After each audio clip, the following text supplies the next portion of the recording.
And we all sit around the fire. We feel a little warmer now. And we all sit around the fire.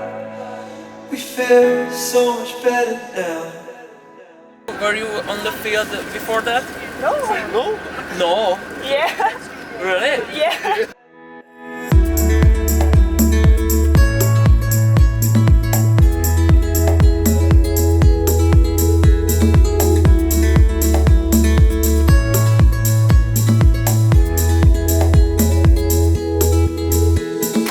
Old night takes us to a place to escape and chill. Tucked up somewhere in the woods on a hill. Wake up feeling the cold in between our toes. Вроде не есть сюда ехать. Stay away back. Мы отправим вас в дорогу. Поставить себе палатки, не палатки сначала, а And we leave it all behind. Can't you see? We need some time.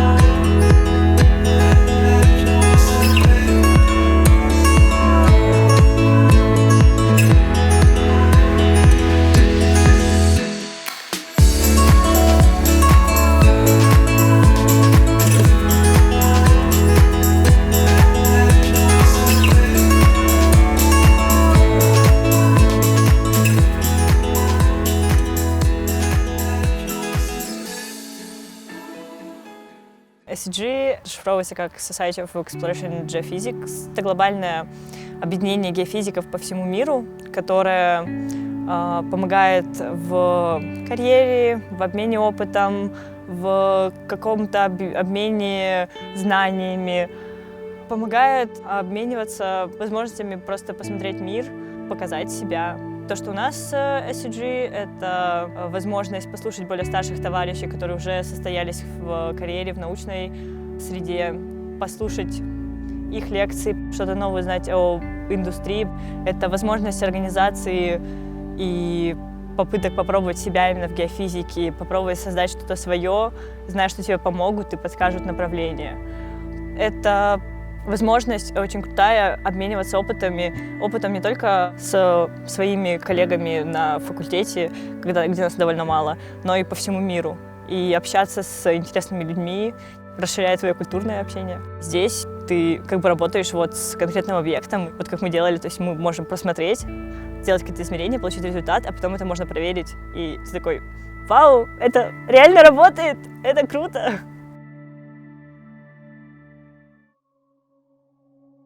Наш полевой лагерь нацелен на помощь экспедиции Государственного Эрмитажа в исследовании курганов ранней скифской культуры, это 7-8 век до нашей эры. Проблема с этими курганами в том, что они достаточно разграбленные и достаточно большие. То есть наш объект, один из ключевых, это курган Чингитей, один из самых крупных памятников археологических этой культуры, и размер его это 160 метров в диаметре. Это 15 лет уже раскопок, и не все еще понятно, что находится внутри.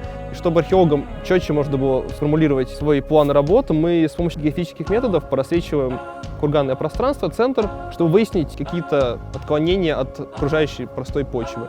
Также мы планируем изучить межкурганное пространство, потому что проблема таких курганных комплексов в том, что невозможно понять, насколько они простираются. То есть есть четко видно центральный объект, и еще есть сопутствующие захоронения, которые не выделяются в рельефе, но они не менее богаты артефактами и культурным наследием. Таким образом, с помощью ряда методов мы пытаемся найти какие-то, я уже сказал, аномалии с помощью сейсмических методов электроразведки, магниторазведки и всего такого.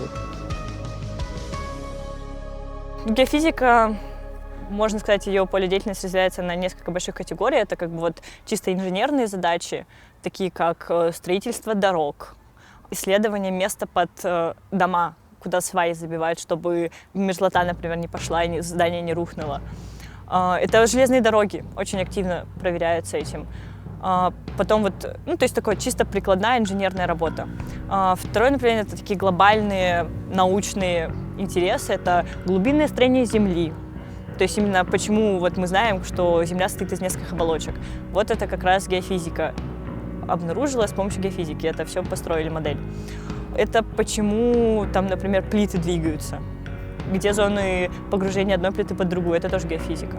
Более мелкие такие, менее масштабные научные интересы — это все различные вулканы, например, исследовать, ну, то есть меньше просто размер объектов, масштаб.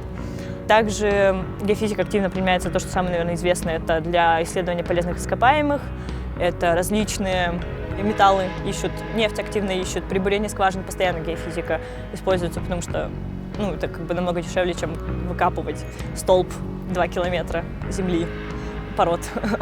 Вот. Также одно из направлений — это космическая геофизика, то есть это, в принципе, такое же исследование планет, как мы проводим на Земле, только в космосе. И почти все искусственные, ну, вот эти вот, получается, марсоходы и луноходы, они все оснащены каким-то геофизическим оборудованием, которое потом анализируют на Земле уже. Также есть очень много таких уже более мелких направлений геофизики, как с погодой связаны, прогнозирование движений воздуха, магнитного поля в верхних слоях атмосферы, прогнозирование землетрясений, кстати, прогнозирование цунами, тоже очень важное направление, попытки предупредить людей, спасти людей от гибели как бы заранее, чтобы достаточно было времени для эвакуации, это тоже очень важно. В геофизике вообще все, что мы делаем, все безусловно полезно, потому что мы заглядываем внутрь Земли и самыми разными методами. И, естественно, абсолютно всем интересно, что там находится. Мы ищем для бабушек воду, для скважин на даче. Мы зондируем почву под здания и сооружения. Мы ищем нефть, мы добываем газ.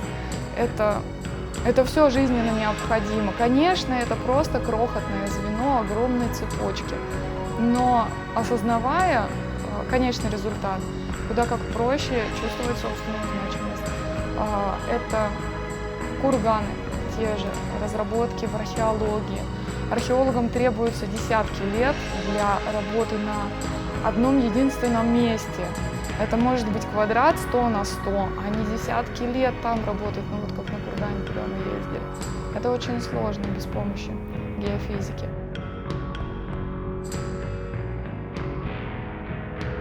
Филдкэмпы — это уникальный вообще опыт для каждого. И для тех, кто приезжает туда как участники, и для тех, кто организует это все, потому что, ну, вообще полевые работы, ну, как бы не все будут с ним далеко сталкиваться, особенно в геофизике, все-таки многие работают в лабораториях и не выезжают в поля. А здесь это и умение общаться с людьми, потому что вы находитесь 2 недели где-то просто в ограниченном пространстве, где нет других людей почти, и вы общаетесь только внутри коллектива. То есть это умение находить общий язык, избегать конфликтов, сглаживать какие-то острые углы, если они возникают. Это уникальный обмен просто опытом и знаниями, культурными какими-то особенностями, потому что даже между городами России уже сильно все отличается. И пообщаться с настолько разными людьми — это, конечно, очень просто офигенный экспириенс, который вот, ну, как бы стоит того, чтобы ехать не знаю куда за 1000 километров.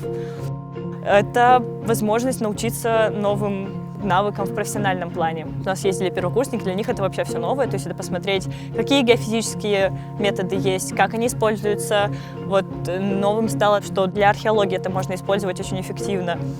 Какая аппаратура есть, как с ней работать, какое программное обеспечение, как обрабатывать данные, потом как их анализировать, какой результат можно получить. То есть это все очень большой пласт именно профессиональной твоей компетенции. Уже затронула коммуникацию, это в том числе и вот soft skills, которые очень сейчас популярны и актуальны в наше время. Умение подстраиваться под ситуацию, адаптироваться, это тоже очень важно. Также это крутая тусовка в плане чисто человеческого какого-то общения и новых просто, даже вот приехать, увидеть прекрасные горы, прекрасную степь, это, ну, как бы немногие выбирались из своего города, а тут просто потрясающий вид, и посмотреть на те уголки земли наши, куда ты вряд ли бы когда-то приехал, если бы нет вот Филдкэмп. Мне кажется, это тоже очень важно. для общего твоего осознания себя в этом мире. Безусловно, такое тесное общение с людьми совершенно разными, разного пола, возрастов, вероисповеданий и отношение к жизни, вот это вот перемешивание и общение с ними очень прямое, тесное, оно нас учит этому, учит пониманию, учит постараться. Если кто-то раздражает, если кого-то ты не можешь понять, то, будучи вынужден оставаться с ним в ограниченном коллективе определенное время, ты заставляешь себя подумать, а что бы ты мог сделать, чтобы понять его, а как бы встать на его место и представить эту ситуацию с его колокольни. И это получается, просто обстоятельства нас вынуждают. В полях, как и вдалеке от цивилизации, мы имеем ограниченное количество ресурсов, распоряжаться которыми нужно разумно. Также и своими личными силами. Поэтому ходить в полях злыми и вечно недовольными – это очень плохо. В полях нужно быть добрыми, в первую очередь, к окружающим, а также и к себе. Вообще туда приехали только те, кому это важно, кому это нужно, кто болеет этим, кто болеет геофизикой, пожалуй. После того, что я увидела на этой геошколе, я уверена, что мы идем вперед семимильными шагами. Безусловно, каждому поколению кажется, что вот следующие, они все хуже и хуже, они понимают все меньше и меньше, и вовлечены все меньше и меньше. А вот раньше были люди, на самом деле это не так. И после именно прямого общения, после полей с молодыми ребятами становится понятно, что они настолько заинтересованы, им это настолько важно. Мы ездили, с нами были ребята с первого курса, окончившие всего лишь первый курс. Я уверена, что уехали вообще все оттуда с потрясающими впечатлениями и очень радостные от проведенного времени, потому что было очень продуктивно и было видно, насколько позитивно, насколько радостно все воспринимают эту поездку, эти занятия. Потому что, конечно, где-то было сложно, где-то было непонятно, но впереди их ждет изучение на факультете, а у них уже есть полевой опыт. Это сыграет добрую роль, я уверена, потому что они будут чувствовать, ха-ха, а я-то уже ездил, а я-то уже делал, и мне все понятно, что вы тут рассказываете, я еще расскажу другим. И это будет тоже классно, это будет тоже им в плюс. Другие будут смотреть и думать, что а он ездил в поле, так там, наверное, было очень классно. Они вставали рано и ходили под дождем мимо табунов диких лошадей. И надо попробовать это на своей шкуре. Думаю, было бы здорово почаще выезжать в такие вот хорошие экспедиции, где интересные ребята, интересные работы, уникальные объекты, которые вот мирового значения, нет аналогов даже некоторым курганам. Это самый древнейший курган, например, известный в мире, находится там. И когда вот ты работаешь где-то в области, вот так вот, рядом, в принципе, вот в этой вот области Долина Царей, ты понимаешь, что 7 век до нашей эры, а тогда жили люди, они делали погребения, у них были золотые украшения, а сейчас это все сравнено с землей, и практически где нет возвышения, не видно, где это. А мы с приборчиками такие походили, померили, оп, и говорим, а вот тут вот захоронение.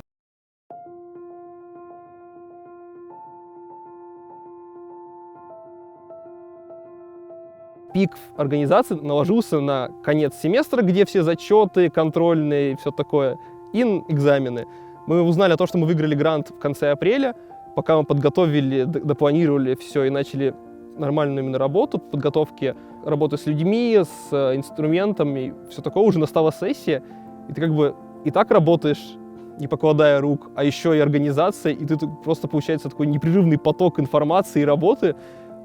Он, можно сказать, немножко изматывал, конечно, но это был, наверное, самый странный вызов за последние несколько лет для меня, что ты одновременно думаешь, о господи, это надо все учить, и о господи, надо все это спланировать и все наложить, еще между экзаменами успеть поговорить тому-то, тем-то написать.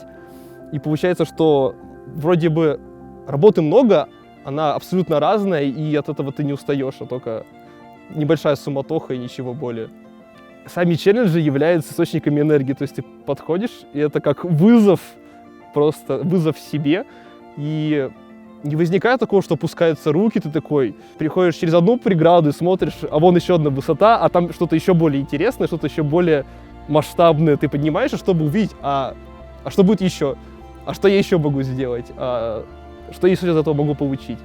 И получается, что ты, преодолевая препятствия, получаешь из них же и энергию. Не знаю, как-то так это все работает.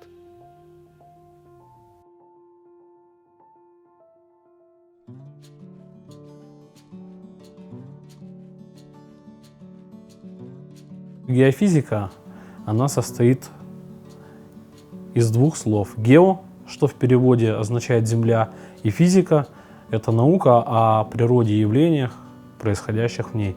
Соответственно, геофизика, она изучает процессы, которые происходят в Земле, в земной коре, в ядре, в мантии, и изучает физическими методами. Например, сейсмотомография, когда можно определить глубинное строение Земли. Например, магниторазведка, когда можно определить залежи полезных ископаемых в земной коре. Электроразведка, когда, пропуская ток через электроды, расположенные в Земле, мы можем получить картинку строения послойно. Заглянуть на первые десятки метров достаточно легко, но когда речь идет уже о километрах, то не предоставляется такой возможности. Вот как раз тут и помогает геофизика. Имея на руках численные данные, зная физику и немного специфического мышления, мы можем представить и вообразить, что у нас находится там под землей, а иногда и не только нашей планеты. У нас профессия напрямую связана с жизнью, с нашей личной жизнью, с нашими личными делами и с личностями. Вот, то есть нельзя взять и абстрагироваться. Вот, работа — это работа, а личная жизнь — это личная жизнь, и семья — это семья. Когда вы находитесь 3 месяца в горах, допустим, 7 человек, ограниченная компания, и у вас есть вот определенный необходимый набор, что вам нужно сделать за эти 3 месяца, то надо полагать, что, находясь вместе 24 часа в сутки, разделяясь, может быть, по маршрутам только, вы не можете говорить лишь о пробах, лишь о электроразведке. Вы, естественно, говорите и о семье, и о своих чувствах, и о переживаниях. А кто тогда эти люди? С кем мы говорим так? Со своими друзьями, со своими близкими.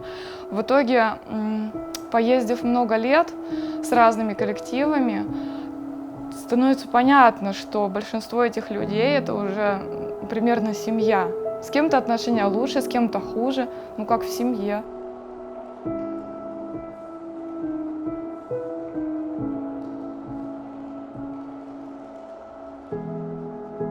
Наверное, у нас очень много династических браков и семей, которые передают из поколения в поколение, как у врачей. Наверное, потому что нам сложно со своим отношением к жизни, жить с другими людьми. Это, безусловно, постоянные поездки, это полевые сезоны, это деньги, категорически неравномерно распределенные по году, это спонтанность, это люди, которые не коллеги. Это нечто среднее между друзьями, семьей и очень близкими. Потому что слишком много переживаний связано друг с другом. И если с соседом или может быть, с парнем, с девушкой, ты общаешься какой-то промежуток времени, а потом у тебя все равно есть свой социум, своя группа, друзья, знакомые, семья, с кем ты можешь обменяться другими энергиями, то в поле ты всегда замкнут на определенный круг людей. И если ты не научишься контактировать именно с ними, не найдешь именно общий язык, ну ты пропал. Так нельзя. За все то время я не видела, чтобы бывали такие люди, кто бы не ужился, не понял, не принял бы других. Не было таких.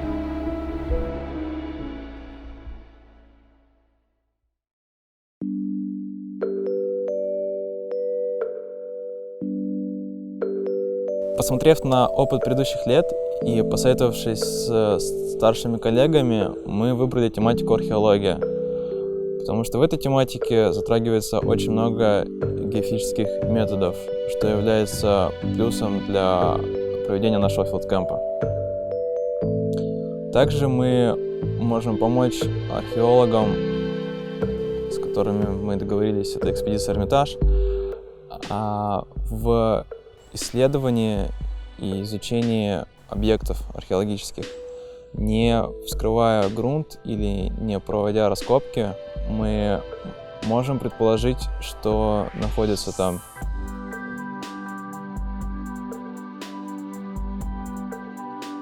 Главное получить детальный результат. Мы это получили. Мы сделали пробный участок, нашли на нем аномалию магнитную, которая соответствует какому-то вот объекту археологическому. Мы комплексировали следующие методы. Это бесконтактный электромагнитный зонд, это электроразведочная станция, то есть электротомография, это георадар и магниторазведка. И по всем 4 методам на одном из участков у нас проявилась аномалия, точнее 2 аномалии. Одна из них – это падающий геологический слой с достаточно крупнообломочным материалом, который проявился сначала на трехмерке электроразведки индукционным зондом, а после этого немножко дальше, рядом с свежим раскопом, который закапывали археологи, была аномалия, которая являла собой несколько повышенное сопротивление относительно сторон площадки. И она же картировалась зондом, и она же картировалась магнитометрией. Это данные не соответствуют, например, какой-то либо могиле большой, там 4 метра аномалии. Обычно вот если одиночная могила, аномалия 2-2,5 метра. Причем аномалия, например, на нижнем датчике 12 нанотесла, на верхнем 7. В градиенте мы получаем 5. Если мы бы меряли над железкой, то у нас бы был совсем другой градиент. У нас бы на нижнем датчике, например, было бы там 100 нанотесла, на верхнем бы было там, допустим, 20 нанотесла. Градиент бы был 70. И это была бы достаточно точечная аномалия. А когда мы проводим съемку метр на метр, и мы видим, что у нас эта аномалия проявляется на 10-12 пунктах, и видно ее спад, то есть как она идет, где у нее максимум, где у нее происходит спад поля. То есть мы получаем вот эту детальную картину, и можно сразу видеть, что этот объект, он соответствует археологическим каким-то захоронениям.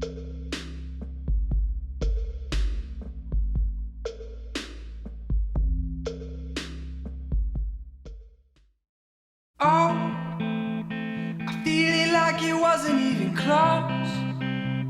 The way it was when you were on our shoulders, the way it was when you were singing life is fine as it flutters by. So go, come alive and let yourself show the way it was when you were growing older, the way it was when we were singing hold on tight, you're not alone.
мне кажется, так человек из любой профессии скажет, мы смотрим на жизнь более правильно. Потому что основные качества — это то, как ты можешь выжить в лесу, как ты разводишь огонь, как ты заботишься о близком, как ты предугадываешь все страшные и непредсказуемые ситуации, которые могут произойти. Потому что есть такое понятие, допустим, как эксперимент, который проводится круглые сутки, как эксперимент в поле, когда неделю посменно сидим и суточные колебания замеряем. Когда люди живут в одних палатках, когда случаются какие-то катаклизмы, там подтопило лагерь, или там невероятная гроза произошла, когда все набиваются вообще 15 человек в 10-местную палатку и там буквально бутербродом спят. Естественно, это очень сложно понять и сложно представить. Если ты это не любишь, то, конечно же, как ты сможешь так жить? Мне кажется, вот если бы все поля были такими, то я бы готов был работать в них за бесплатно, за еду, за компанию. Это были одни из самых шикарных пейзажей, которые я видел. Вот смотришь как на картинку и прям не верится, что ты находишься именно там. Ты с утра проснулся, замерз до дрожи, одел зипун, пошел разводить костер для остальных, потому что скоро все проснутся. А если ты еще и сваришь кофе, то радости людей не будет предела. Это настоящая жизнь, и это настоящие люди, и это их искренняя радость. И в это нельзя не влюбиться. Лето — это маленькая жизнь, поется в песне, так и тут поля — это маленькое такое лето в другом лете. Can I take you home? Can I take you home? We can go anywhere you wanna go. Can I take you high to the mountain sky? We can go as far as you wanna go.